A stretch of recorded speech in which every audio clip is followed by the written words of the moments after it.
ප්‍රමාණයකට වැඩි වෙලා අවුරුදු වලින් අසංඛේය දක්වා ආයුෂ වැඩි වෙනවා. ඊට පස්සේ ආයුෂ ටික අඩු වෙලා අවුරුදු 10 දක්වාම ටික අඩු වෙලා ආයුෂ අඩුවීමක් සිද්ධ වෙනවා. මේ මනුස්ස ලෝකේ ජීවත් වෙන මිනිස්සුන්ගේ ආයුෂ අසංඛේය දක්වා වැඩිවීමත් අඩු වෙලා අවුරුදු 10 දක්වාම මිනිස් ආයුෂ අඩුවීමත් අන්තක් කල්ප තුල සිද්ධ වෙනවා. පින්වතුනි, දීර්ඝ ආයුෂ ඇති කාලවල මනුස්ස ලෝක මීට වඩා බොහෝ වෙනස්. දැන් අපි ඉන්නේ මිනිස් ආයුෂ අවුරුදු 100නුත් පල්ලෙහාට පිරිහිලා ගිය බොහොම පිරිහිච්ච කෙලෙස් වැඩි වෙච්ච යුගයක්. මෙවැනි යුගවල දෙවියන්ගේ පිහිට රැකවරණ දෙවියන්ගේ ආරක්ෂාව මේ මනුස්ස ලෝකවලට ලැබෙනව අඩුයි. මොකද මිනිස්සු කෙලෙස් බහුලයි. මිනිස්සු තුල ගුණධර්ම පිරිහිලා ගිය කාලය. හැබැයි දීර්ඝ ආයුෂ ඇති කාලවල බොහෝ දෙවිවරු පවා කල්පනා කරනවා මේ කාලේ මනුස්ස ලෝක හොඳයි. දිව්‍ය ලෝකවලටත් වඩා මනුස්ස ලෝක දැන් සැප බහුලයි. ඒ නිසා ඇතැම් කාමාවචර දෙවිවරු මනුස්ස ලෝකෙ හිත පිහිටවන බව දේශනාවල සඳහන් වෙනවා. දැන් බලන්න, දීර්ඝ ආයුෂ ඇති කාලවල මනුස්ස ලෝක ගැන ධර්මයේ සඳහන් වෙන්නේ ඔබ අහලා ඇති සක්විති රජවරු ගැන. බුදුරජාණන් වහන්සේ දේශනා කරන චක්‍රවර්ති රජවරු. දෙතිස් මහා පුරුෂ ලක්ෂණ තියෙන මේ ශරීරයෙන් දෙතිස් මහා පුරුෂ ලක්ෂණ මතුවෙච්ච මහා පින්වන්තය. මේ සක්විති රජ්ජුරුවන්ගේ පිනට සක්විති රත්න පහළ වෙනවා. සත්ව රත්නයක් පහළ වෙනවා. අහසින් යන්න පුළුවන් අජානීය අස්වැයෙක් ඇතෙක් පහළ වෙනවා. චක්‍ර රත්නයක් පහළ වෙනවා. උඩුමහල් තලයේ ඉඳන් චක්‍ර රත්නයට නැගලා තමන් හිතන දිශාවට අහසින් මේ රත්නයෙන් අහසින් මේ චක්‍රයෙන් පාවෙලා යනවා. ඒ වගේම සක්විති රජ්ජුරුව සිවුරංග සේනාව පිරිවරාගෙන අහසින් යනවා.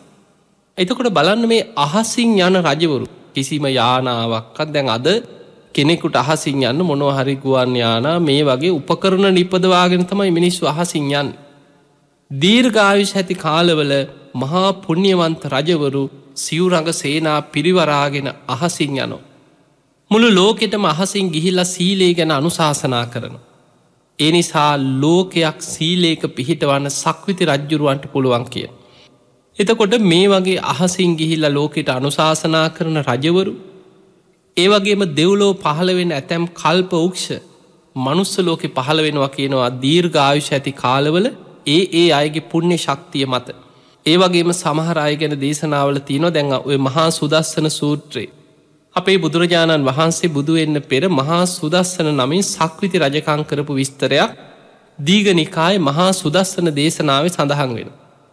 බුදුරජාණන් වහන්සේ දේශනා කරනවා එදා මහා සුදස්සන නමින් සක්විති රජකම් කරද්දී කුසාවතී කියන රාජධානිය තුල තමන්ට දිව්‍ය විමාන වගේ විශාල මාලිගාවන් මැවුණා කියනවා. මුළු දඹදිවම 84000ක් නගරවල ඒ වගේම මාලිගා පැම් පොකුණු මේ සක්විති රජුරුවන්ගේ පිනට මනුස්ස ලෝකේ පහළ වුණා කියනවා. එතකොට දෙව්ලෝ පහළ වෙනවා වගේ කෙනෙක්ගේ පිනට මනුස්ස ලෝකේ ගොඩ නැගිලි විමාන මේවා මනුස්ස ලෝකේ පහළ වෙනවා ඒ රජවරුන්ගේ පිනට.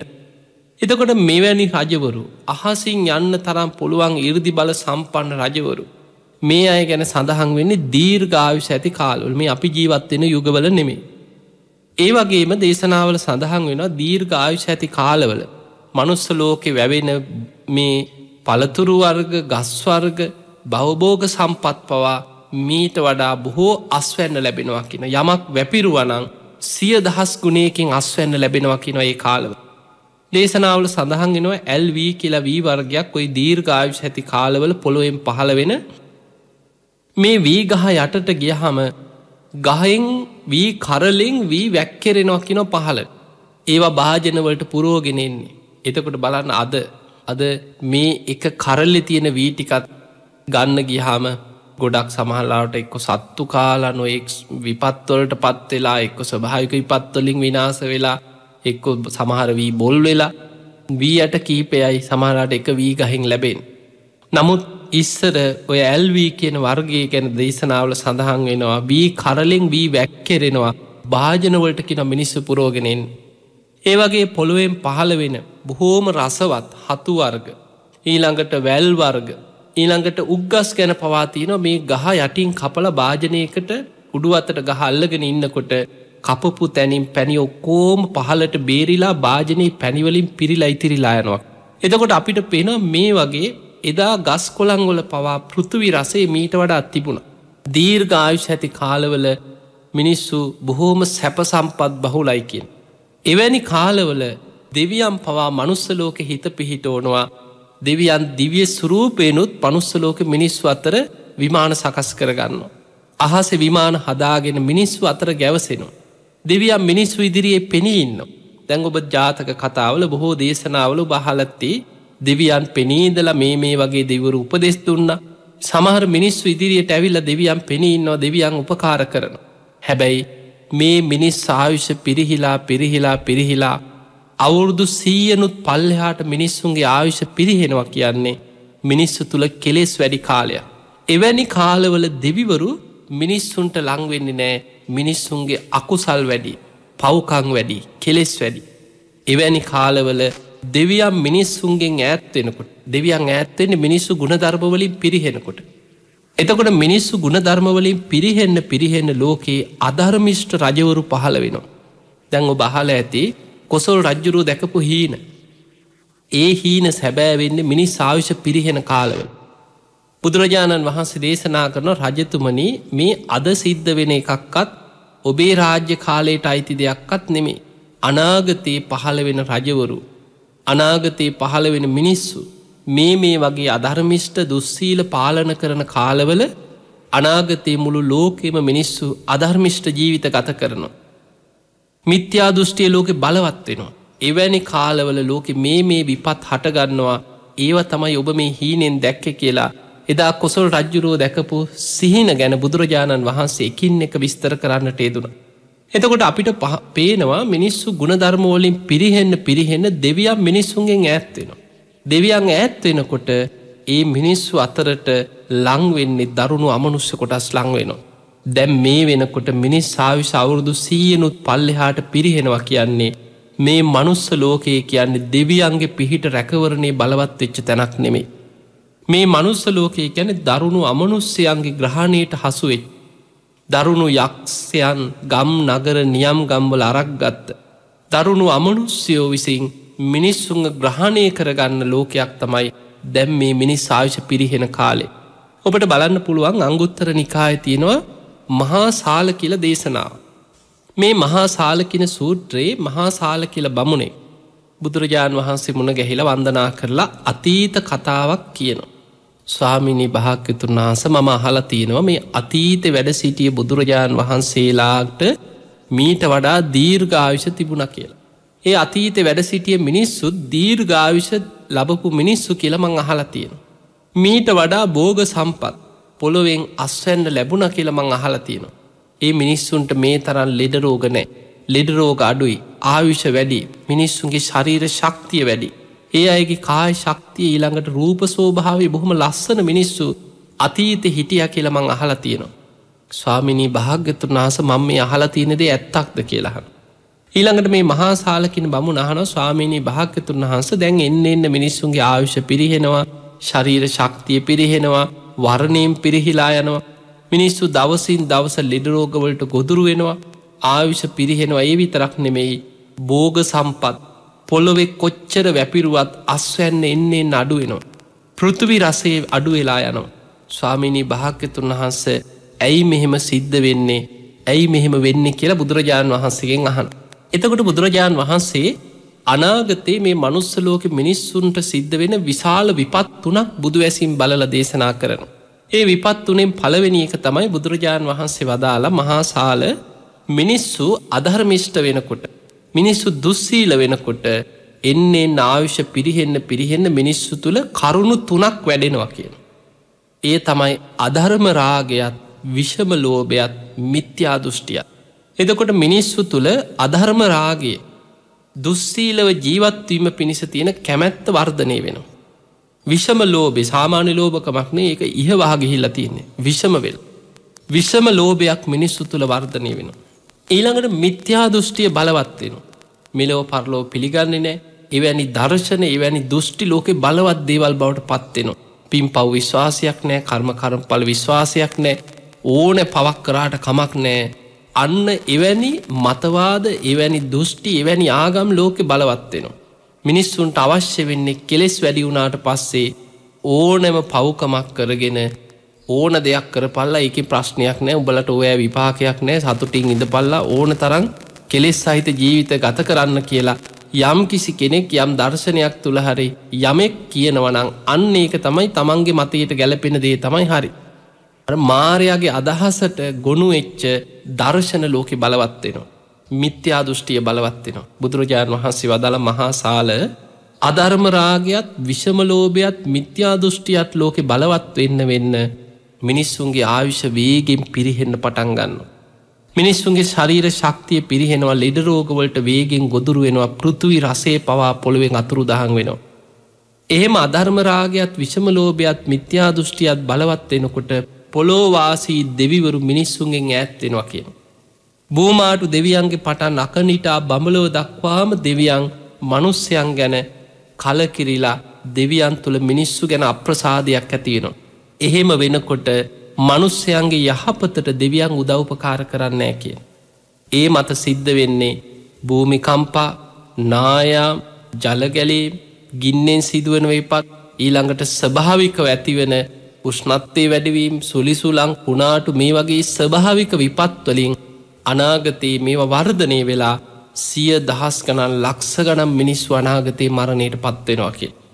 එතකොට මේ ස්වභාව ධර්මයෙන් මේ වගේ විශාල විපත් එන්නත් හේතුව දෙවියන් මිනිස්යන්ගේ යහපතට ස්වභාව ධර්මයට බලපෑම් කරන්නේ නැතුව දෙවියන් අහක බලනවා. දෙවියන් මිනිස්සුන්ට දඬුවම් දෙන්නේ නෝ නෙමෙයි, දෙවියන් අයින් වෙනවා මිනිස්සුන්ට උදව් උපකාර කරන්නේ. මොකද මේ දුස්සීල අධර්මිෂ්ඨ පව්කාර ලෝකයක් වෙනුවෙන් දෙවියන් ඒ අය රකින්න ඉදිරිපත් වෙන්නේ. ඒ නිසා වැස්ස වලාහක දෙවිවරු වැස්සට බලපෑම් කරන්නේ නැතුව දෙවියන් අයින් වෙනකොට වැහැලා ලෝකෙ නැත්තට නැති වෙලා ගියා. ගංගා පිටාර ගලලා නාය ගිහිල්ලා මිනිස්සුන්ට කන්න නැතුව මිනිස්සු කොච්චර දුකටපත් වුණත් දෙවියන් නෙමෙයි අධර්මිෂ්ඨ පව්කාර මිනිස්සු දිහා බලන්න. ඊළඟට වාත වලාහක දෙවිවරු ඉන්නවා. සුලිසුලං ඇවිල්ලා කුණාටු ඇවිල්ලා ඊළඟට නොයෙක් විදිහේ සුලිසුලං කුණාටු වලින් මොන විදිහට ගම් නගර නියම් ගම් රටවල් විනාශ වෙලා ගියත් වාත වලාහක දෙවිවරු සුළඟට බලපෑම් කරන්නේ. ඒ අය අධර්මිෂ්ඨ පව්කාර මිනිස්සු වෙනුවෙන් ඉදිරිපත් වෙන්නේ දෙවියන් අහක බලනවා. ඊළඟට උන්න වලාහක සීත වලාහක මේ පරිසරයේ උණුසුමට සීතලට බලපෑම් කර හැකි ඉද්දි බල සම්පන්න දෙවියන් ඉන්නවා. අබ්බ වලාහක දේවතාවරු කියන වලාකුළු ඉර්දියෙන් එහා මෙහා ගෙනියන්න පුළුවන් දේවතාවරු ඉන්නවා. එවැනි ස්වභාව ධර්මයට බලපෑම් කළ හැකි දෙවිවරුත් මිනිස්සුන්ගේ යහපතට උදව්පකාර නොකර මිනිස්සු අධර්මිෂ්ඨ වෙනකොට පව්කාර සමාජයක් ගොඩනැගෙනකොට දෙවියන් මිනිස්සුන්ගෙන් ඈත් වෙනවා. බුදුරජාණන් වහන්සේ වදාලා ඒ මුල් කරගෙන ලෝකෙ විශාල ස්වභාවික විපත් ඇති වෙනවා. දැන් ඔන්න එක විපතක්. ඒ තමයි මිනිස්සු අධර්මිෂ්ඨ වෙනකොට විශාල වශයෙන් ස්වභාවික විපත් ඇති වෙනවා. ඊළඟට බුදුරජාණන් වහන්සේ වදාලා මහා සාල මිනිස්සු අධර්මිෂ්ඨ වෙනකොට අධර්ම රාගයේ විෂම ලෝභයේ මිත්‍යා දෘෂ්ටිය වර්ධනය වෙනකොට එකිනෙකා අවියායුධ තනාගෙන ආගම් වශයෙන්, ගම් නගර වශයෙන්, මතවාද වශයෙන් බෙදිලා එකිනෙකා මරාගෙන ලෝකේ මිනිස්සු හැමදාම යුද්ධ වලින් අනාගතේ විනාශ වෙලා යනවා. එතකොට ඒකත් අද වෙනවා. ස්වභාවික විපතුත් වෙනවා. ඔය සියල්ලත් එක්ක බුදුරජාණන් වහන්සේ පෙන්නනවා අපේ ඇහැට නොපෙනෙන පැත්ත. ඒ තමයි බුදුරජාණන් වහන්සේ වදාළ මහා සාල මිනිස්සු අධර්මිෂ්ඨ වෙනකොට, මිනිස්සු දුස්සීල වෙනකොට, දෙවියන් මිනිස්සුන්ගෙන් ඈත් වෙනකොට සැඩ යක්ෂයන් මිනිසුන් අතරට යකුන් මුදා හරිනවා කියන. අන්න බලන්න බුදුරජාණන් වහන්සේ දේශනා කරනවා මිනිස්සු අධර්මිෂ්ඨ වෙනකොට අර කියන විදිහට අධර්ම රාගයේ විෂම ලෝභයේ මිත්‍යා දෘෂ්ටිය වර්ධනය වෙනකොට සැඩ යක්ෂයන් මිනිසුන් අතරට යකුන් මුදා හරිනවා. දරුණු යක්ෂයන් ගම් නගර නියම් ගම්වල අරක් ගන්න. ඇයි දෙවියන් අයින් වෙච්ච තැන සැනින් යක්ෂයන් රිංගනවා. දෙවියන්ගේ පිහිට රැකවරණ නැති වෙච්ච ලෝකයේ අමනුෂ්‍යයන්ට ගොදුරු වෙනවා. ඒ දරුණු යක්ෂයන්, දරුණු අමනුෂ්‍යයන් ගම් නගර නියම් ගම්වල අරක් ගන්නවා කියන. දැන් බලන්න ඔබ ධර්මයේ තුලින් අහලා තියෙනවානේ විශාලා මහනුවරට වෙච්ච දේ. එදා අපේ බුදුරජාණන් වහන්සේ පහළ වෙච්ච කාලෙම විශාලා මහනුවරට බුදුරජාණන් වහන්සේ පහළ වෙනකොට ඒ විශාලා මහනුවර රෝග දුර්භික්ෂ අමනුෂ්‍ය කියන තුම්බිය නිසා විශාල වශයෙන් මිනිස්සු මැරෙන්න පටන් ගත්තා. රෝග ලෙඩ රෝග නිසා එකක් දුර්භික්ෂය නිසා දැන් නියගේ කන්න නෑ මිනිස්සු නොයෙක් ලෙඩ රෝගවලට ගුදුරු වෙනවා. ඒ ලෙඩ රෝගත් එක්ක මිනිස්සු මැරෙනවා. ඒ වගේම දරුණු අමනුෂ්‍යෝ මේ විශාලා මහනුවර ගම් නගරවල අරක් ගත්තා. අමනුස්ස බලපෑමත් ඊළඟට ලෙඩ රෝගත් මේ සියල්ලත් නිසා මිනිස්සු මැරෙනකොට මැරෙන ප්‍රමාණය නගරේ 100,000 ගණනින් වැඩි වුණා.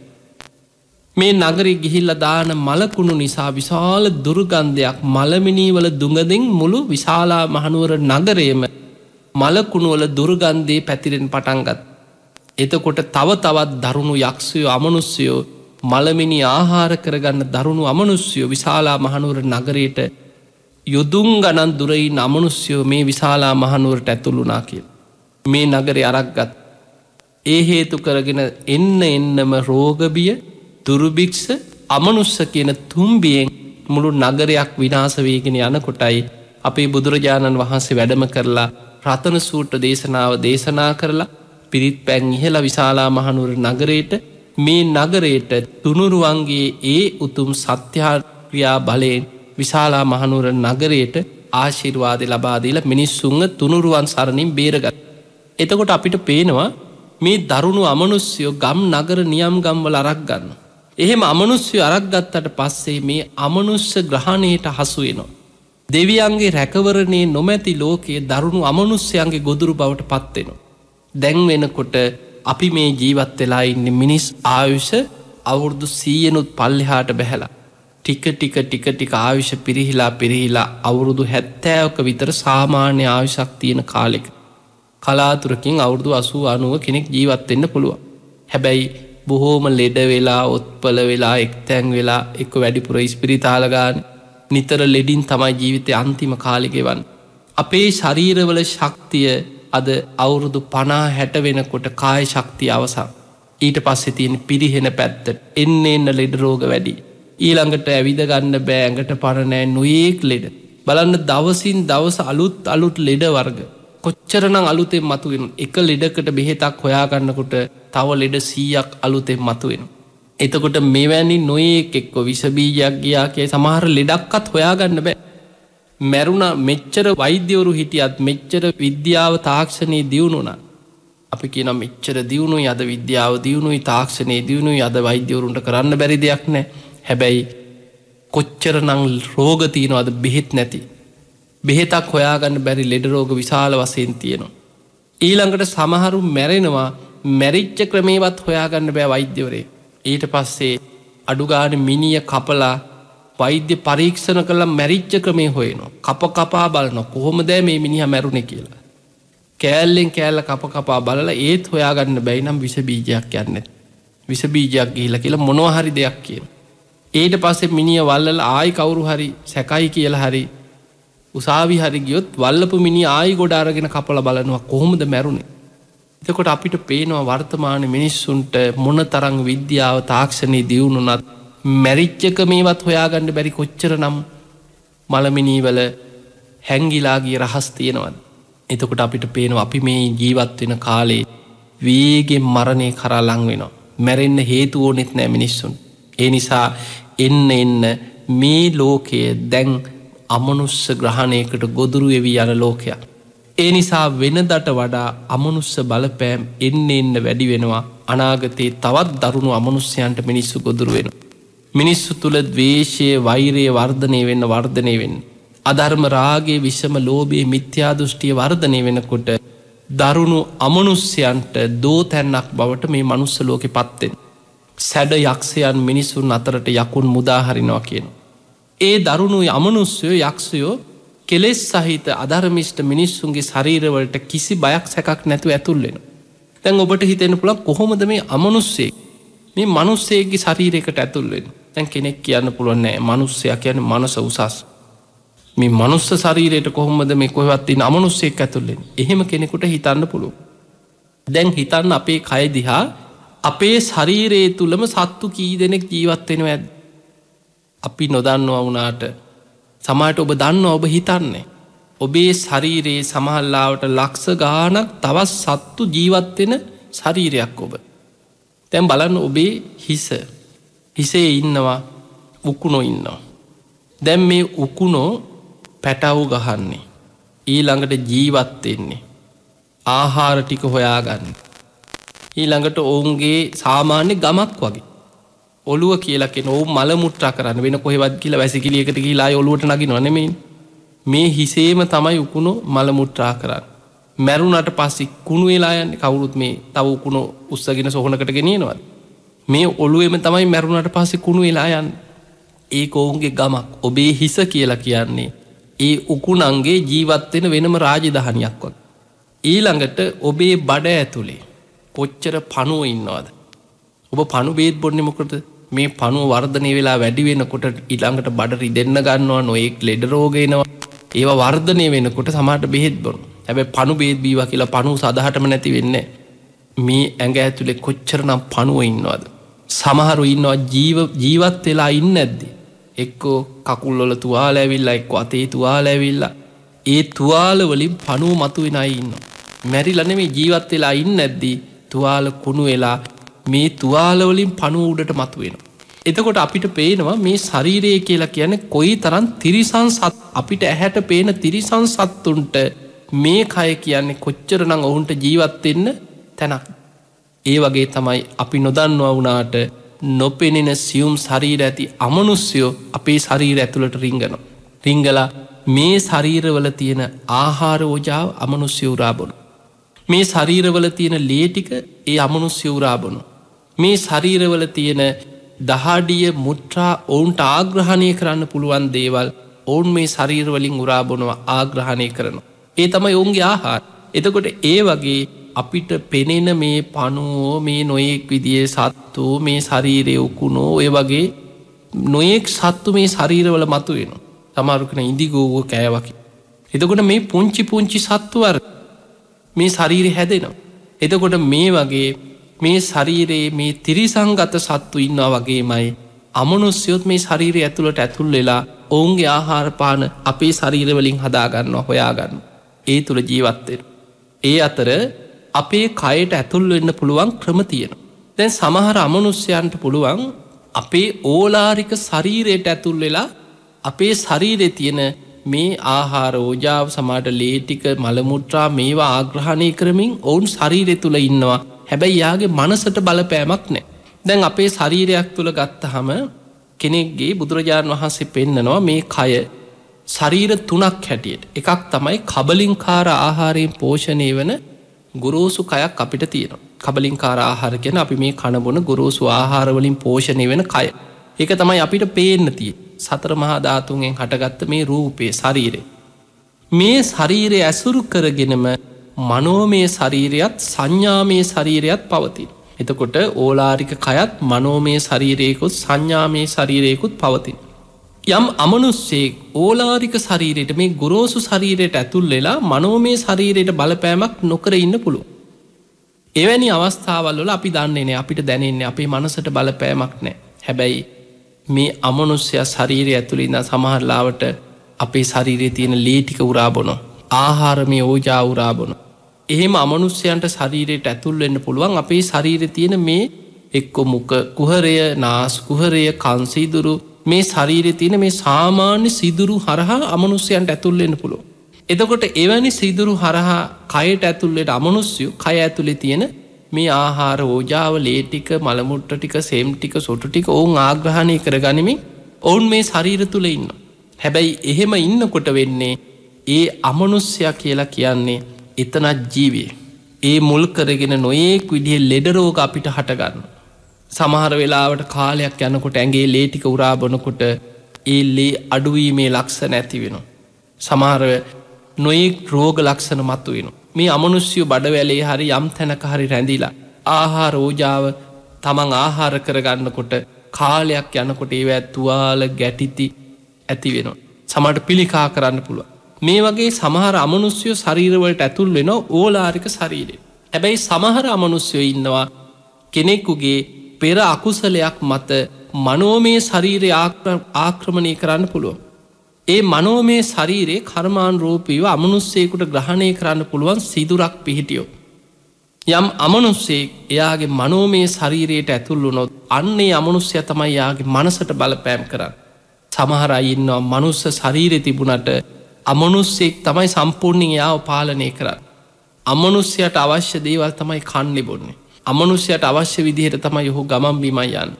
අමනුස්සයා කියන විදිහට තමයි ඔහු ජීවත් වෙන්නේ. නාන්නේ නෑ, සමහරලාවට ඇඟක් හොදන්නේ නෑ, දත් මදින්නේ නෑ, මූණ හොදන්නේ නෑ, ගයක් පිරිසිදු කරගන්නේ නෑ. බොහෝම අපි කියන්නේ දැක්ක ගමන් පෙරේතෙක් වගේ ඉන්නේ කියලා. අන්න ඒ වගේ බොහෝම අපිරිසිදු ජීවිතයක් ගත කරනවා. සමහර අය ගැන ඔබ දන්නවා ලංකාවේ හිටියා බොහෝම ප්‍රසිද්ධ මහාචාර්යවරයෙක්. එතුමා අභාව ප්‍රාප්ත වුණා පසුගිය කාලේ. මහාචාර්ය නන්දසේන රත්නපාල මහත්මයා. එතුමා සමාජ විද්‍යා පරීක්ෂකයෙක්. එතුමා මේ අමනුෂ්‍යය ගැන බොහෝ පරීක්ෂණ සිදු කරලා තියෙනවා.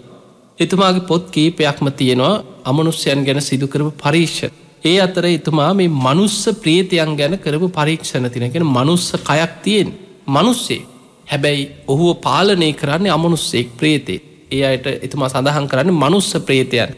එතුමා සමහර පුද්ගලයන්ව පස්සෙන් ගිහිල්ලා ඔවුන් එක්ක හිතවත් වෙලා කාලයක් ඔවුන් ඇසුරු කරලා ඔහු ජීවන අත්දැකීම් ක්‍රමය ඇසුරෙන් ඒ අයගේ තොරතුරු එකතු කරලා තමයි මේ පරීක්ෂණ කරලා තියෙන්නේ. එතුමා සඳහන් කරනවා සමහර පුද්ගලයෝ මේ අමනුෂ්‍යයන් වැහිලා ඉන්න අමනුස්ස පාලනය කරන සමහර අය ඉන්නවා. මිනිස්සු වගේම ඉන්නවා, මිනිස්සු අතරම ඉන්නවා. සමහර මිනිස්සු එකතු වෙච්ච තැන්වල පැත්තකට වෙලා බලාගෙන ඉන්නවා. කවුරු හරි කාරලා කෙල ගැහුවට පස්සේ හිමීට කොළ කෑල්ලකට වගේ අර කෙල ටික එකතු කරලා පැත්තකට ගිහිල්ලා මේ ටික උරා බොනවා. එතුමා ඇස් දෙකෙන් දැකලා තවත් අයත් එක්ක ඔවුන් අධ්‍යයනය කරලා පරීක්ෂණ කරපු තොරතුරු තියෙනවා. දැන් බලන්න මේ අමනුෂ්‍යයෝ නෙමෙයිද කියලා. මනුස්ස කයක් තිබ්බට අමනුෂ්‍යයෝ තමන්ව පාලනය කරන්නේ. ඒ වගේ එතුමා මේ සුහුන් වල කරපු පරීක්ෂණ තියෙනවා. සමහර පුද්ගලයෝ ඉන්නවා මලමිනී පිච්චෙනකොට බාගෙට පිච්චෙන අර මලමිනී වල කොටස් අරගෙන ගිහිල්ලා ඒවා ආහාර කරගන්න මිනිස්සු ඉන්නවා. එතුමා මේවා පරීක්ෂණ කරලා තියෙනවා. සමහර මිනී වලවල් දැන් කපනකොට මේ සුහුන් වල ඉන්නවා එවැනි අමනුෂ්‍යයෝ වැහිලා බලාගත්තුවත බලාගෙන තැන් තැන් වලට වෙලා ඉන්න අය ඉන්නවා. ඔවුන් කරන්නේ මිනී ගොඩ දානකොට අර බාගෙට කුණු වෙලා තියෙන ඇට කෑලි ගොඩ එන ඒවා අරගෙන ගිහිල්ලා පැත්තකට ගිහිල්ලා මේවා සම්පූර්ණයෙන්ම එක්ක උරා බොනවා, මේවා ලෙව කනවා. අර තියෙන මලමිනීවල තියෙන ඕජාව ඒවා ආහාර කරගන්න. දැන් බලන්න මේ අමනුෂ්‍යයට අවශ්‍ය දේ අමනුෂ්‍යයා ඒක කරන්නේ තව කෙනෙක්ගේ කය වාහකයක් කරගෙන. තව කෙනෙක්ගේ ශරීරය ආක්‍රමණය කරලා කෙනෙක්ගේ ශරීරේ වාහකයක් බවට පත් කරගන්න. ඒක ආටානාටි සූත්‍රයේ තියෙනවා ඉත්ති වාහනං කତ୍වා අනුයන්ති දිසෝ දිසං කියනවා. මේ අමනුෂ්‍යයෝ සමහර ස්ත්‍රීන් වාහනක වගේ ඒ අයගේ ශරීරවලට ඇතුල් වෙලා ඒ අයව පාලනය කරගෙන අනුයන්ති දිසෝ දිසං තමන්ට අවශ්‍ය දිසාවල් වලට ගමන් වලට එයා වාහනයක් කරගෙන අමනුෂ්‍යයා එයාව අරගෙන යනවා. පුරුෂ වාහනං කତ୍වා අනුයන්ති දිසෝ දිසං කිය. සමහර මිනිස්සුන්ගේ ශරීරවලට දරුණු අමනුෂ්‍යය ඇතුල් වෙලා එයා වාහකයෙක් කරගෙන අමනුෂ්‍යයාගේ අවශ්‍යතාවලට අනුව එයාව එහෙ මෙහෙ අරගෙන යනවා කියලා. එතකොට අපිට පේනවා මේ වගේ අමනුෂ්‍යයොම මනුස්ස ශරීර ආක්‍රමණය කරලා මනස සම්පූර්ණයෙන් ආක්‍රමණය කරලා එහෙම ජීවත් වෙන අය ඉන්න. දැන් කෙනෙක් මේ ඕලාරික ශරීරයට හරි මනෝමය ශරීරයට හරි අමනුෂ්‍යයෙක් ඇතුල් වුණොත් සමහරවිට ඕලාරික ශරීරයට අමනුෂ්‍යයෙක් ඇතුල් වෙලා ඉන්නවා නම් එයාගේ මනසට බලපෑමක් නැති වෙන්න පුළුවන්. හැබැයි බඩ රිදෙනවා, ඇඟ වෙවුලනවා, සමහර අය ඉන්නවා ඔබ දැකලා ඇති. බුදුන් අඳින්න බෑ. බුදුන් අඳිනකොට පිරිත් කියන ඇහෙනකොට ඇඟ වෙවුලනවා. ඒකට හේතුව ඇඟ ඇතුලේ ඉන්න අමනුෂ්‍යයට බුදුන් අඳිනකොට පිරිත් කියනකොට ධර්මීය බණ භාවනා කරන්න බෑ, බුදුන් අඳින්න බෑ, පිරිත් කියන්න බෑ. ඒව ඇහෙනකොට අර අමනුෂ්‍යයා බයේ තැති ගන්න. එතකොට අර පුද්ගලයා වෙවුලන්න පටන් ගන්න. ඔහු දන්නේ තමන්ට මොකක්ද උනේ කියලා. ඒ වගේ සමහරු හිටි ගමන් කලන්තේ දාලා වැටෙනවා බුදුන් අඳිනකොට පිරිත් කියනකොට එහෙම ඇදගෙන වැටෙනවා. මෙහෙම සිද්ධ වෙන්නේ මේ මෙයා දන්නෙත් නෑ. හැබැයි එයාගේ ශරීරය අමනුෂ්‍යයෙකුට ග්‍රහණය වෙච්ච ශරීරය. ඒ වගේ නොයෙක් විදිහේ අමනුෂ්‍ය පුද්ගලයන්ගේ ශරීරවලට ඇතුල් වෙනවා. එහෙම ඇතුල් වෙන්න එක හේතුවක් තමයි මෛත්‍රිය බලවත්ව දියුණු කරගෙන නැතිවීම. බලන්න බුදුරජාණන් වහන්සේ සංයුත්ත නිකායේ දේශනා කරන කුල සූත්‍රය කියලා සූත්‍රය. මේ දේශනාවේ බුදුරජාණන් වහන්සේ දේශනා කරන මහණෙනි ඉස්සර හොරකමේ ගිය හොරු ගැන උපමාවක් කියනවා. බුදුරජාණන් වහන්සේ වදාලා මහණෙනි ගෙවල් වලට ජනේලෙ කඩලා මුට්ටියක් ලී එක දවටලා ඇතුල් කරලා හොරකමේ යන හොරු ඉන්නවා කියන. ඒ හොරු ඉස්සල්ලාම මොන හොරා වුණත් හොරකම යන්න පෙර ඉස්සල්ලාම කරන්නේ හොයලා බලනවා. දැන් ගමක නම් හොරු ආවට පස්සේ හොයලා බලනවා මේ ගෙදර කවුද ඉන්නේ? මේ ගෙදර කවුද ඉන්නේ? මේ ගෙදර මිනිස්සු යන්නේ කීයටද? එන්නේ කීයටද? යමක්කමක් තියෙන තැනත් එහෙම හොයලා බලන. එහෙම හොයලා බලලා තමයි හොරු සැලසුම් කරන්නේ ගෙවල් බිඳින්න. බුදුරජාණන් වහන්සේ වදාළ මෙහෙම හොරු හොයලා බලනකොට පිරිමි වැඩිපුර ඉන්න හොඳ ශක්ති සම්පන්න තරුණයෝ හොඳ පිරිමි කීප දෙනෙක් ඉන්න ගෙයක් නම් හොරු ඒගේ මග හරිනවා කියන. මොකද ඒගෙට පැන්නොත් අනතුරක් සිද්ධ වෙන්න පුළුවන් හොරුන් අමාරුයි වැටෙනවා. ඔවුන් දන්නවා මේගේ බිඳින්න ගියොත් නම් අපි අමාරුයි වැටෙනවා. අපිමයි අනතුරේ වැටෙන්නේ එක්ක ගුටි කාගෙන මැරුම් කාගෙන යන්න සිද්ධ වෙන්න පුළුවන්. ඒ නිසා හොරු පිරිමි වැඩිපුර ඉන්න ආරක්ෂිත ගෙයක් නම් ඒක අතහරිනවා කියන. හැබැයි කාන්තාව විතරක් ඉන්න ගෙයක් නම් අන්න හොයලා බලනවා මේ ගෙදර පිරිමි ඉන්නවත්. අමායට ඉන්න පිරිමියා ගෙදර නැති වෙන්න පුළුවන්. කාන්තාව විතරක් ඉන්න ගෙයක් අන්න හොරු කිසිම බයක් නැතුව ඒ ගෙට පනින්න සැලසුම් කරන. එහෙම ගෙට පනින්න එන හොරු ගැන බුදුරජාණන් වහන්සේ දේශනා කරන මහණෙනි මහ රාත්‍රියේන හොරු ඉස්සර මේ කාන්තාව විතරක් ඉන්න ගෙවල් වලට ඇවිල්ලා ජනේලයක් පිඳිනවා. කිසිම බයක් සැකක් නැතුව ජනේලේ තමයි ඉස්සල්ලාම ගලවන්නේ. දැන් සද්දයක් ඇහෙන්න පුළුවන් ජනේලේ ගලවනකොට සද්දය ඇහෙනවා. ඇහෙනකොටම මේ ගෙදර ඉන්න කාන්තාව එක්ක බය වෙලා ඇඳක් අස්සට හරි රිංග ගන්නත් පුළුවන්. හොරුන්ට කිසිම බයක් නැතුව බඩු ටික පැහැරගෙන යන්නත් පුළුවන්. එහෙම නැතුව කවුරු හරි පොල්ලක් අරගෙන හරි ජනේලේ ළඟ හැංගිලා හිටියොත් හරි දෙන්නම්කෝ කියලා පොල්ලක් අරගෙන හරි ආයුධයක් අරගෙන හරි ජනේලේ ළඟ හිටියොත් හොරු මොකද කරන්නේ ඉස්සල්ලාම ජනේලේ බිඳින හොරු ලීයක දවටලා හිමීට මුට්ටියක් කියනවා ගෙට ඇතුල් කරන්න. ඒකට හේතුව ඔළුව දැම්මා වගේ තමයි පේන්නේ නිකන් කරුවලේනේ. කරුවලේ හිමීට මුට්ටිය ඇතුල් කරන සමහරට හඳ එළියට යන්තම් තමයි ඡායාව වැටෙන්නේ ජනේලේ ගලවපුවාම. දැන් මේ ජනේලේ ගලවලා ලීයක දවටලා හිමීට මුට්ටියක් ඇතුල් කරනකොටම පොළු පාර වැදුනොත් මුට්ටියට දන්නවා ඊළඟට ඔළුවට වදිනවා. අන්න එතකොට හොරු ටිකක් පරිස්සම් වෙනවා. ඊළඟට ගෙට බහින්න ටිකක් බයෙන් එක්ක පැනලා දුවන. පොළු පාර වැදිච්ච ගම එක්ක පැනලා දිව. වෙන උපක්‍රමයක් වෙද. හැබැයි කාන්තාව විතරක් ඉන්න ගෙයක් නම් හොරු කිසිම බයක් නැතුව මේ ගෙවල් වලට බහිනවා කිය. ගෙයි දේවල් වටිනා දේවල් පැහැරගෙන හොරකම් කරගෙන යන. ඔක බුදුරජාණන් වහන්සේ ඒ කාලේ හිටිය හොරු ගැන ඔය උපමාව කියලා කියනවා මහණෙනි අමනුෂ්‍යයොත් ඔය හොරු වගේමයි. දරුණු අමනුෂ්‍යයොත් හොරු වගේමයි. ඔවුන් මොකද කරන්නේ? හොයලා බලනවා මේ කෙනා මෛත්‍රී භාවනාව වඩන කෙනෙක් නම් හොඳට සිල් ගුණ දහම් වඩන කෙනෙක් නම් ධර්මයේ දියුණු කරන කෙනෙක් නම් එයා හරියට පිරිමි වැඩිපුර ඉන්න ගෙයක් හා සමානව ආරක්ෂිතයි කියන. අර පිරිමි ඉන්න ගෙවල් හොරු මගාරිනවා. ඒ ගෙවල් වලට පනින්න එන්නෙත් නෑ, මුට්ටිය දාන්න එන්නෙත් නෑ, ඒ ගෙවල් වලට ලං වෙන්නෙත් නෑ. අන්න ඒ වගේ අමනුෂ්‍යයෝ මෛත්‍රී භාවනාව වඩන කෙනෙක් නම්, සිල් රකින්න කෙනෙක් නම්, බණ භාවනා කරන ගුණධර්ම පුරන කෙනෙක් නම්, ධර්මානුකූලව ජීවත් වෙන කෙනෙක් නම් අමනුෂ්‍යයෝ හිමීට යාව මග හැරලා යනවා කියන. එයාට ලං වෙන්න බයයි. එයා ආරක්ෂිතයි කියන.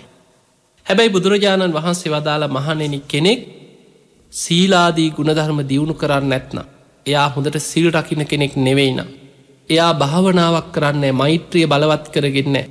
මෛත්‍රී කියන්නේ මෛත්‍රී කාය කර්ම, මෛත්‍රී වචී කර්ම, මෛත්‍රී මනෝ කර්ම දියුණු කරන්නට ඕන. එතකොට කෙනෙක් තුල මෙවැනි මෛත්‍රියක් දියුණු කරලා නැහැ. මෛත්‍රියෙන් තමන් ඇති කරගත් ආරක්ෂාවක් නැහැ.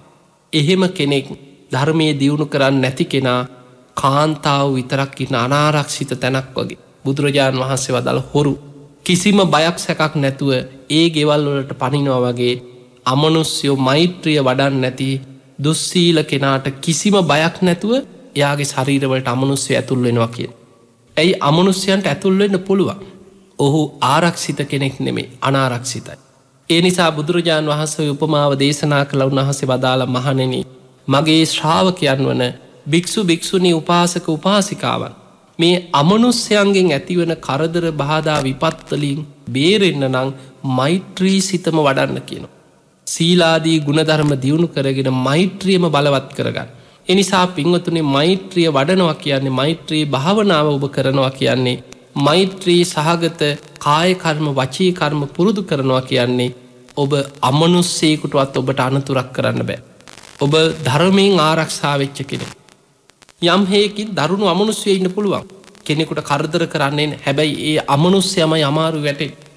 දැම් බලන්න බුදුරජාණන් වහන්සේ සංයුත්ත නිකායම දේශනා කරනවා සත්ති සූත්‍රය කියලා දේශනා. සමහර අමනුස්්‍යයෝ ඉන්නවා මෛත්‍රිය වැඩුවත් ගුණධර්ම වැඩුවත් ඉතුවක්කාර අමනුස්්‍යය ඉන්න යාට කරදර කරන්න එනවා. හැබැයි ඒ ආවත් අනතුරේ වැටෙන්නේ තමන් නෙමේ අමනුස්්‍යයමයි කියන. ඒක බුදුරජාණන් වහන්සේ දේශනා කරන්නේ සත්ති සූත්‍ර උන්වහන්සේ වදාළ මහනෙන ඉතාම තියුණු ආයුධයක් තියෙන. දෙපැත්තම හොඳට මුවහත් කරපු තියුණු ආයුධ. යම් කිසි කෙනෙක් මේ ආයුධය අතින් තද්ද කරනවා මිරිකනවා පොඩි කරන්න හදනවා නමන්න හදනවා අර මුවහත අල්ලගෙන. බුදුරජාණන් වහන්සේ වදාළ මහනෙන ඔහුට මොකක් වෙයි. එක්ෂූන් වහන්සේ ලකින ස්වාමීනී භාග්‍යතුන් වහන්ස දෙපැත්ත කැපෙන තියුණු ආයුධයක්.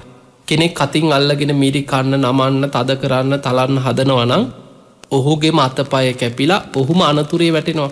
ඔහුමයි කීව අමාරු වැටෙන. බුදුරජාණන් වහන්සේ වදාළ මහනෙනේ මෛත්‍රී භාවනාව වඩන මෛත්‍රී සිතක් දියුණු කරන සීලාදී ගුණධර්ම වඩන කෙනෙකුට යම් දරුණු අමනුස්සේ කරදරයක් කරන්න එනවනං ඔහුට සිද්ධ වෙන්නේ අන්න ඒ දේම තමයිකි. තියුණු ආයුධයක් අතින් මිරිකන්න නමන්න තලන්න උත්සාහ කරන කෙනෙක් තමන්ගේ මතපය කපාගෙන තමම්ම වෙහෙසෙට පත්වෙනවා වගේ දෙයක් තමයි අමනුස්්‍යයට සිද්ධවේ. එතකොට බලන්න අපිට මේ හැම දේකින්ම බුදුරජාණන් වහන්සේ උපමාවලින් අපිට පෙන්නන්නේ මෛත්‍රිය වඩන්.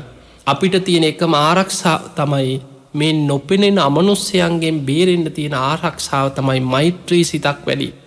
දැන් ඔබ හිතන්න ඔබට සමහර වෙලාවට මනුස්සෙක් නං ඔබට කරදර කරන්න.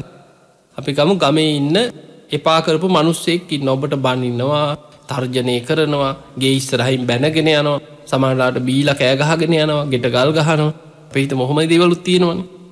දැම් මේ මනුස්සේක්ගේ කරදරයක් නං ඔබට පොලිසියක් තියෙනවා. රටේ නීතියක් තියෙනවා. ඔබ ගිහිල්ලා එක්ව ඇන්ට්‍රියක් හරිදාන. සාමාන්‍ය පැරණිකමවටන් ඉතින් ඉස්සර ග්‍රාම සේවකට කියයි ඉතින් ඔය වගේ දේවලුත් තියෙනවන් පන්සලේ හාමුදුරන්ට කියලා එක්කෝ තව කවුරු හරි මේ බවලත් කෙනෙකුට කියලා වැඩි හිටියෙකුට කියලා අවවාදයක් කරන. ඒක හරියන්නෙත් නැත්නම් මිනිසු පොලිසියන්. පොලිසියට ගිහිල්ලත් වැඩි හරිගිය නැත්නම් එක්ක උසාවියට හරි ගිහිල්ලා නීතියෙන් හරි ඔහුට දනුවමක් කරන්න උත්සාහ කර. හැබැයි මේ නොපෙනෙන දෙයක් අමනුස්්‍යයා කියලා කියන්නේ අපිට ඇහැට පේන දෙයක් නෙමේ. නොපෙනෙන අමනුස්සේක්ගෙන් කරදර බාධා ඇති වෙනවනං අපිට අමනුස්සේ කරදර කරනවා කියලා පොලිසියන්ටයක් දාන්නද. මේ වගේ අමනුස්සේ මගේ පස්සෙන් එනවා මට හිරිහර කරනවා කියලා උසාවියන්නද. ඒ නිසා ඔබට බේරෙන්න්න තියෙන්නේ ඔබ මෛත්‍රිය බලවත් කරගන්න. ඔබ ධර්මය දියුණු කරන්න. ඔබට ධර්මයෙන්මයි ආරක්ෂාවෙන්න තියෙන. බුදුරජාණන් වහන්සේ දේශනා කරනවා අංගුත්තර නිකායේ අනාගත බය දකින්න කියන. අනාගත බය කියලම සූට්‍ර දේශනාවක පෙන්න්නන මහනෙන අනාගතය ගැන නිතර හිතන්න කියනවා මේ කෙලෙස් සහිතව ජීවත්වීම තුළ කොයි මොහොතේ මාව දරුණු අමනුස්සේකුට ගොදුරක් වෙයිත් දන්නේ අන්න ඔබ හිතන්න ඕනෙදේ. මේ කෙලෙස් සහිතව ජීවත්වීම තුළ කොයි මොහොතේ මාව අමනුස්සේකුට ගොදුරක් වෙයිත් දන්නේ. ඒ නිසා මම අප්‍රමාදීව ධර්මයම දියුණු කරනවා කියලා වීරිය වඩන්න කියෙන්. දැම් බලන්න ඔබ ප්‍රමාද වෙවී අකුසල් පුරෝපුරෝ ඉන්න පස්සේ බැරිය සිල්රකින් එහෙම හිත පව්කර කරම ඉන්න. භාවනා කරන්නකි තවෝ පස්සෙ බැරිය තව කල් තියෙනවා. එහෙම කියකින් ඔබ මෛත්‍රයක් වඩන්නෙත් නෑ ඔබ සිල්රකින් නෙත් නෑ ඔබ ගුණධර්ම පුරන්නෙත් නෑ ඒව පස්සෙ බැරිය කිය ඉන්න. එහෙම ප්‍රමාදවීම තුළ ඕනෑම මොහොතක දරුණු අමනුස්සේකුට ඔබ ගොදුරක් වෙන්න පුළුවන් කිය. අර ගෙවල්වලට හොරු ඇතුල්ලෙනවා වගේ ඔබ අනාරක්ෂිතව ඉදීම තුළ ඕනෑම වෙලාවක ඔබේ ශරීරයේ අමනුස්සේකුට ග්‍රහණය වෙන්න පුළුවන්. ඔබ අමනුස්සෙක් ගොදුරු කරගන්න පුළුවන්. අමනුස්සේකුට කිසිම බයක් සැකක් නැත් ඔබව ග්‍රහණය කරලා ඔබ අමාරු විධාන පුළුව. ඒ නිසා බුදුරජාණන් වහන්සේ වදාලා මගේ ශ්‍රාවකයෝ නිතර හිතන්න කියනවා කෙලෙස් සහිතව ජීවත්වීම තුළ මාව ඕනෑම මොහොත කමනුස්සේකුට ගොදුරක් වෙන්න පුළුව. ඒ නිසා මම අප්‍රමාදීව සිල් රකිනවා. මං අප්‍රමාදීව සද්ධාව දියුණු කරන. අප්‍රමාදිය මං බණ භාවනා කරගෙන ධර්මාවබෝධය පිණිස ජීවිතයේ දියුණු කරනවා කියෙන අධිෂ්ඨානය ඇති කරගන්න කියන. දැන් මේ අමනුස්්‍යයන්ගේ ආහාරපාන ගත්තොත්න් සංයුත්ත නිකායි සියනවා ඔය බොහෝ දේශනාවල අමනුස්්‍යය ගැන සඳහන් වෙලාත අංගුත්තර නිකාය තින දේශන ගණනාවක අමනුස්්‍යය ගැනම සඳහන් වෙලා තිය. ඒවගේ ඔබ දන්නවා පේතවත් බුදුරජාණන් වහන්සේගේ බුද්ධ දේශනාවල අමනුස්්‍යයෝ ගැනම සඳහන් වෙන දේශනා ගත්තෝ 100,000 ගානක් දේශනා තියෙන. ඒ නිසා මේක දේශනාවක් දෙකක් නෙමෙයි. ඔබට මේ අමනුස්්‍යයෝ ගැන ප්‍රේතියෝ ගැන යක්ෂයෝ ගැන තේරුම් ගන්න බුද්ධ දේශනා 100,000 ගණනින් තියෙන. ප්‍රේතවත්තුව සම්පූර්ණයම තියෙන්නේ මේ ප්‍රේත කොටස් ගැන. ඒ කාලේ වැඩහිටිය ඉරදි බල සම්පන්න මහරහතන් වහන්සේලා එක්ක බුදුරජාණන් වහන්සේ බොහෝ වෙලාවට මුගලන් මහරහතන් වහන්සේට මුණ ගැහිච්ච අමනුස්්‍යයන්ගේ තොරතුරු ජීවිත කතා ඔවුන් කරපු අකුසල් ඔවුන් විඳින දුක්ගැහැට මේවා ගැන තමයි පේතවත්තුවේ සඳහන් වෙලා තියෙන.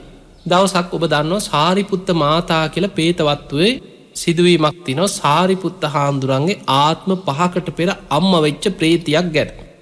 මේ කතාවේ තියෙන්නේ පේතවත්වේ තියෙන සාරිපුත්ත මාතා පේතවත්තුව කියන නමේ.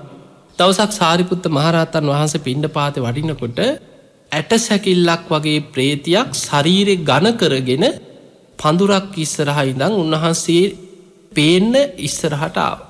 මුළු ඇඟම ඇකිලිලා උණ්ඩි වෙලා ඇගේ වස්ත්‍රයක් නෑ විරූපී වෙච්ච ප්‍රේතියක් ඇගේ මස් කඩා හැලෙනවා. මුළු ශරීරයේම විශාල දුර්ගන්ධයක් හමන ප්‍රේතියක්. ඉතින් මේ අමනුස්සයෙක් කියන එක සාරිපුත්ත හාමුදුරුවෝ දැක් උන්වහන්සේට හිතුණා අනේ මෙහෙමත් අකුසල් කරලා ඒ අකුසල් විපාක විඳින සත්තු ලෝකේ ඉන්නවනේ කියලා මෙහෙමත් දුක් විඳින අමනුෂ්‍යයෝ ඉන්නවනේ කියලා අනුකම්පාවෙන් බලලා ඉතින් උන්වහන්සේ වැඩියා. පිණ්ඩපාත යන ගමන. එහෙම යනකොට මේ ප්‍රේතිය කියනවා අනේ ස්වාමීනි අහක බලන් යන්න එපා. මං ඔබ වහන්සේගේ ආත්ම 5කට පෙර අම්මා කියෝ. උන්වහන්සේ නතර වෙලා බැලුවා ඇත්තද මේ ප්‍රේතිය කියන කතාව. බලනකොට ඇත්ත. සාරිපුත්ත හාමුදුරන්ගේ ආත්ම 5කට පෙර අම්මා වෙච්ච කෙනා. ඒ ජීවිතේ රැස් කරගත් අකුසලයකින් ප්‍රේත ලෝකෙට වැටිලා අවුරුදු දහස් ගානක් ඒ වෙනකොටත් තාම ප්‍රේතිය. සාරිපුත්ත හාමුදුරුවෝ අහනවා ප්‍රේතිය ඔබ මොනවද මගෙන් බලාපොරොත්තු වෙන්නේ? අන්න එතකොට තමන් විඳින දුක කියනවා. අනේ ස්වාමීනී සා පිපාසාවෙන් මුළු ඇඟම දනවා කියනවා. කොයි තරම් කුසගින්නට ආහාර හොයාගෙන ගියත් කුස පිරෙන්නේ නැහැ කියනවා. එතකොට සාරිපුත්ත හාමුදුරුවෝ අහනවා ප්‍රේතිය ඔබේ ආහාර මොනවද කියලා. අන්න එතකොට තමයි ප්‍රේතයන්ගේ කෑම බීම වට්ටෝරුවක්ම තියෙනවා. මේ පේතවත්තුවේ සාරිපුත්ත මාතා පේතවත්තුව කියවනකොට ඒකෙත් සඳහන් වෙනවා මේ ප්‍රේතිය කියනවා ස්වාමීනී අපි ආහාර කරගන්නේ පිරිමින්ගේ කාන්තාවන්ගේ ශරීරවලින් ගලන නොයෙක් අසූචි වර්ග අපි ආග්‍රහණය කරන. මේ මිනිස්සු කනවා වගේ කනවා නෙමෙයි. ඒව උරා බොනවා කියනවා ආග්‍රහණය කරනවා. ඒත් කුසගින්න නිවෙන්නේ නැහැ කි. මලමිනී පිච්චෙනකොට උතුරලා යන උරුණු තෙල් අපි ආග්‍රහණය කරනවා කියනවා. එතකොට බලන්න මේ අමනුෂ්‍යයෝ මිනී පිච්චෙන තැන්වල ඒ මලමිනීවල යන මේ දුර්ගන්ධය මේ පුළුටු ගඳ ඔවුන් ආග්‍රහණය කරනවා. ඒකෙන් ටිකක් කුසගින්න නිවා ගන්න පුළුවන්. ඊළඟට දැන් බලන්න මිනිස්සු උනත් නිකන් හිතන්න කන්න දෙයක් නැති වුණොත් නොකන දේවලුත් කනවනේ කුසගින්න වැඩිකමට. ඒ නිසා අපේ ශරීරේ කුසගින්න නැති කරගන්න පුළුවන් යමක් අපිට තියෙනවා නම් අපි ඒක කුසගින්න වැඩි වෙනකොට අප්පිරියාවෙන් උනත් කනවා මිනිස්සු. දැන් බලන්න මිනිස්සු නොකන දේවලු දැන් ওই දුර්භික්ෂ කාලවල නියඟ කාලවල මිනි මස් කෑවා කියලා ඔබ අහලා ඇති.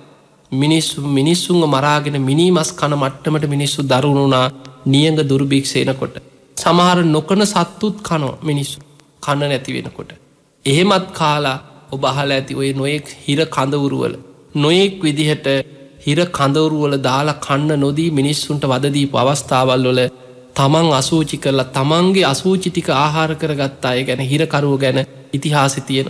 එතකොට අපිට පේනවා මිනිස්සුන්ට කන්න දේවල් නැත්නම් කුසගින්න දරාගන්න බැරි වෙනකොට මිනිස්සු තමන්ගේ අසූචි හරි කනවා.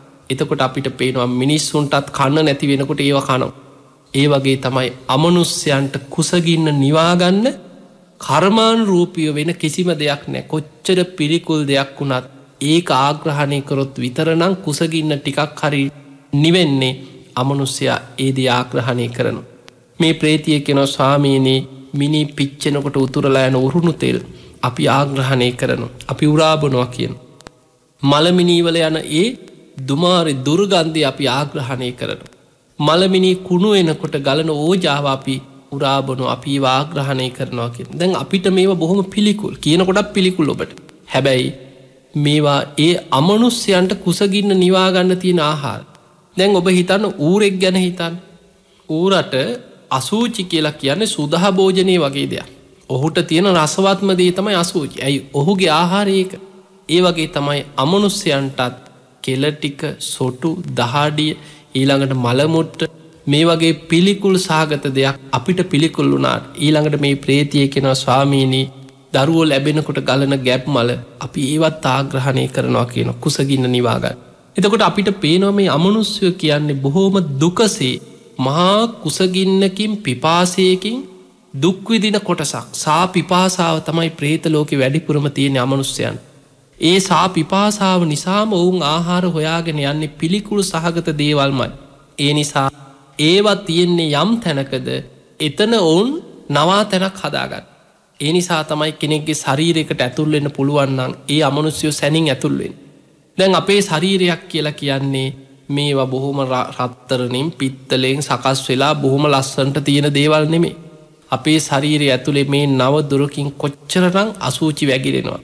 කෙල්ලද දහඩියද හොටුද මේ අසූචි මුට්ටා මේ ශරීරයෙන් ගලන පිළිකුල් සහගත දේවල්. අපි ඒකනේ දවස ගාන මේවා පිරිසිදු කරන්න දවස් කීපයක් නෑවෙ නැත්නම් මූුණකට හේදුව නැත්නම් දට්ටික මැද්දෙ නැත්නම් කොච්චර දුර්ගන්ධයක් අපේ ශරීරයෙන් අපට ඇති වෙනවා. එතකොට මේ ශරීරය තුළ තියෙන අපේ පිළිකුල් සහගත දේවල් තව කෙනෙකුට ආහාරය. ඒ නිසා අමනුස්සයකුට ආහාර තියෙන එතන. ඒ නිසා අමනුස්සයා ඒ ආහාර හොයාගෙන නිතනට එනවා. ඒ නිසා පිළිකුල් සහගතදේ ඔහු ආහාර කරගන්න. ඒ නිසා තමයි කෙනෙක්ගේ ශරීරයට ඇතුල් වෙලා ඒ ශරීරය තුළ තියෙන ලේටික උරාබොනු. කණබොන ආහාරවල තියෙන ඕජාව ඔහු ආග්‍රහණය කන උරාබොනො. ඒ ශරීරය තියෙන ලේ දහඩිය මළමුට්ට ඒ ආග්‍රහණය කර. ඊළඟට ඔහුට අවශ්‍ය මේ ශරීරයේ තියෙන දුර්ගන්ධයෙන් තමයි ඔවුන්ගේ කුසගින්න සංසිදේ. ඒ නිසා තමයි මේ දරුණු අමනුස්යෝ කෙනෙක්ගේ ශරීරයකට ඇතුල් වෙලා ඒ ශරීරයේ තියෙන පිළිකුල් සහගත දේවල් ආහාර කර ගනිමින් ජීවත්. එතකොට ඒ අමනුස්්‍යයන්ට අවශ්‍ය විදිහට ඔහුව පාලනය කරගෙන ආහාර කරගන්න පුළුවන්නම් මනුස්්‍යය ඔහුව පාලනයට ගන්න. එනිසා තමයි අමනුස්්‍යයෝ වැැහුණට පස්සේ සමහරු ප්‍රේතියෝ වගේ අපි කියන්න මෙයානං නිකම් පෙරේතෙක් වගේම තමයි නාන්නේ නෑ කන්නේ නෑ අපිරිසිදු ඇඳමක් හෝදන්න ඇයි පිරිසිදු වෙන්නේ නෑ අර අමනුස්්‍යයටම අවශ්‍ය වෙන විදිහට ඔහු ජීවත්තෙන්. අන්නේ නිසා මේ දරුණු අමනුස්්‍යයන්ට ඔයි මොහොතේ හෝ අපි කොතුරු වෙන්න පුළුවන්. බුදුරජාණන් වහන්සේ දේශනා කරන්නේ කෙලෙස් සහිතව ජීවත්වීම තුළ ඕනම මොහොතක කෙනෙක් අමනුස්සේකුට ගොදුරක් වෙන්න පුළුවන්. එනිසා අප්‍රමාදීව ධර්මාවබෝධයට වීරිය වඩන්න කියෙන්. එනිසා පිංවතුනේ හිතන්න අපි මේ ජීවත්වෙලා ඉන්නේ දීර්ඝායුෂ තියෙන දිවිය ලෝකෙ වගේ සැප සම්පත් බහුල දෙවියම් පවා මනුස්ස ලෝකෙ හොඳයි කියලා හිත පිහිටෝන මනුස්ස ලෝකෙ තියෙන ඒ වගේ බොහොම දියුණු යුගයක නෙමේ. දැන් අපි ඉන්නේ මිනිස් ආවිෂ පිරිහිලා මිනිස්සුන්ගේ කෙලෙස් වැඩි වෙලා විකෘති ආසාවන්තියන ලෝබ දවේශ මෝහ ඇවිස්සිච්ච විකෘති රාගේ විකෘති දේශය විකෘති මෝහෙන් යුක්ත අධර්මරාගේ බලවත්වෙච්ච මේ මිනිස්සු සත්තු වගේ ජීවත්වෙන යුගයක තමයි අපි මේ ඉන්නේ. ඒ නිසා තමයි එවැනි පව්කං අපරාධ අපකින ඇයි මෙච්චර අහලවත් නැති විදිහ මිනී මැරුම් පුදුම අපරාධ පුදුම විකෘති මිනිස්සු පුදුම විදිහ කෙලෙස් සහිත ලෝකයක් දැම්මේ ගොඩ නැගෙන්. ඇයි මෙහෙම වෙන්න කියලා අපි කියන. ඒකට හේතුව මේ යුගයේ ස්භාවය මිනිස්සු කෙලෙස් වැඩිවෙන්න ආවිෂයෙන් පිරිහෙනවා. ගුණධර්මවලින් පිරිහෙනවා ලෙඩරෝගවලට ගොදුරු වෙනවා. දවසින් දවස මොහොතින් මොහොත ෂණයෙන් ෂණය මිනිස්සුන්ගේ මනස කෙලෙස්වලින් විකෘතිවෙවී මෘග සංඥාව පහළ වෙලා සිද්ධ වෙන අන්තක්කල්ප විනාසි. එකට ධර්මය කැන සත්ත අන්තක්කල්ප විනාසයට මිනිස්සු ලංවෙවියන්. එවැනි වෙලාවක මිනිස්සු ගුණධර්මයෙන් පිරිහෙනකොට දෙවියම් මිනිස්සුන්ගෙන් ඈත්වෙනවා කියන්නේ අර අමනුස්්‍යයන්ට මේ මනුස්ස ලෝකයේ කියන්නේ සැඩ යක්ෂයෝ මිනිස්සු අතරට යකුන් මුදාහරිනවා කිය. ඒ දරුණු යක්ෂයෝ අමනුස්්‍යයෝ ගම් නගර නියම් ගම්බල අරක් ගන්න. ඒ අමනුස්්‍යයන්ගේම ගොදුරු බවට මිනිස්සු පත්වෙනවා කිය. එනිසා පින්වතුනේ එවැනි අමනුස්්‍යයන්ගේ කරදර බාධා හිරිහැර වර්තමාන වෙනකොට සමාජය තුළ බොහෝ වෙලාවට එන්න බලවත්වෙන යුගයක්. ඒ නිසා මේවැම් බේරෙන්න කියලා හිතාගෙන අපි තවත් අමනුස්්‍යයෝ පස්සෙම නන්දුවන්. ඔබට කරදර කරන යම් කිසි අමනුස්සේක්ගෙන් බේරෙන්න කියලා හිතාගෙන. ඔබ තවත් අමනුස්සේක්ගෙම පිහිට හොයාගෙන යනවන ඔබ තවත් අමාරු වැටෙන. අපි කියන කබලෙන් ලිපට වැටුණ කියලා අන්නේ වගේ අමාරුවක තමයි දේවාල පස්සි දුවන කෙනාට සිද්ධවෙන්. බොහෝ වෙලාවට අපි දකිනවා දරුණු අමනුස්්‍යයෝ බැඳගෙන මේ යක්කුන්ගෙන් වැඩගන්න මම යක්කුන්ගෙන් වැඩගන්න කෙනෙක් කියල සමහර වෙලාවට දරුණු යක්කු බැඳගෙන අමනුස්්‍යයෝ බැඳගෙන යක්කු පාලනය කරගෙන මෙල්ල කරගෙන මන්තරවලින් මේ වගේ නොයෙක් විදිහට වැඩ කරන මිනිස්සු ඉන්න. හැබැයි එවැනි තැන්වලට ගිහිල්ලා අර තමන්ට කරදර කරන තමන්ට බලපෑම් කරන තමන්ට මේ හිරිහැරවෙච් මේ අමනුස්්‍යයගෙන් බේරෙන්න්න තවත් අමනුස්සේගේ පිහිට පතාගෙන යනකොට ඔබ තවත් දරුණු අමනුස්සයකුට ගොදුරක් බවට පත්වෙන්. අන්නේ නිසා ධර්මයෙන් පිහිට හොයාගන්න. ඒ නිසා ඔබට බුදුරජාණන් වහන්සේගේ ධර්මයේ පිහිට ලබන්න පුළුවන්. ඒ වෙනුවෙන් ඔබ හොඳ සිල්වත් ජීවිතයක් ගත කරන්න. ඔබ නිති පන්සිල් රකින්න. සතර පෝයට උපෝසතය රකින කෙනෙක් බවට පත්වෙන්. මෛත්‍රී භාවනාවම දියුණු කරගන්න. මෛත්‍රී කාය කර්ම වචී කර්ම ඇති කරගන්න. හැමවෙලේම හිතන්න මගේ කය මුල් කරගෙන කිසිම සත්වයකුට හිංසාවක් නොවේවා. මගේ වචනයක් නිසා හෝ කිසිම සත්වයකුට හිංසාවක් නොවේවා. කය වචනය සංවර කරගන්න. ඒ වගේමයි හදවතින්ම සියලු සත්‍යයන් අරමුණු කරගෙන මෛත්‍රී සිත වඩන්න මෛත්‍රී භාවනාවම දියුණු කරන්න. මෛත්‍රී භාවනාව වඩනකොට ආනිසංස 11ක් තියෙනවා මෙත්තානිසංස සූත්‍රය. ඒ තුළ සඳහන් වෙනවා දේවතාරක්කන්ති. අන්න දෙවියන්ගේ පිහිට ලැබෙන්නේ මෛත්‍රිය වඩන කෙනාට. ඒ නිසා දෙවියන්ගේ පිහිට ලබන්න නං අමනුෂ්‍ය විපත්වලින් මිදන්න නං ඔබ මෛත්‍රී භාවනාවම දියුණු කරගන්න. එහෙමනං ඔබ හැම දෙනාටම මේ ලැබිච්ච මනුස්ස ජීවිතය අවසන් වෙන්න පෙර දරුණු අමනුස්සේකුට ගොදුරක් නොවී. මේ ලැබිච්ච මනුස්ස ජීවිතය තුළ ඔබ ධර්මය දියුණු කරගෙන සද්ධාදී ගුණ ධර්ම දියුණු කරගෙන අප්‍රමාදීව උතුම් වූ ධර්මයම අවබෝධ කරගන්න ඔබ හැම දෙනාටම වාසනාව ලැබේවා ලැබේවා කියලපි ආශිර්වාද ප්‍රාර්ථනා කරන. ආකා සට්ඨා චුම්මට්ඨා දේවානාගා මහිද්దికා පුඤ්ඤන්තං අනුමෝදිත්වා චිරන්රක්ඛන්තු ලෝක සාසනං. ආකා සට්ඨා චුම්මට්ඨා දේවානාගා මහිද්దికා පුඤ්ඤන්තං